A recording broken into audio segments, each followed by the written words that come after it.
Hey guys, how's everyone doing? How's the summer treating you all? It is a really hot day today. A very refreshing salad on a lazy summer day.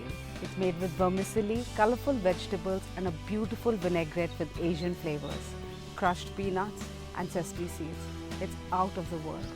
Have it cold and have lots of it. I have only that, but you know me. All the recipes are given in the description box below. Have a look. Keep watching, please subscribe and click on the bell icon for notifications. Until next time, keep cool.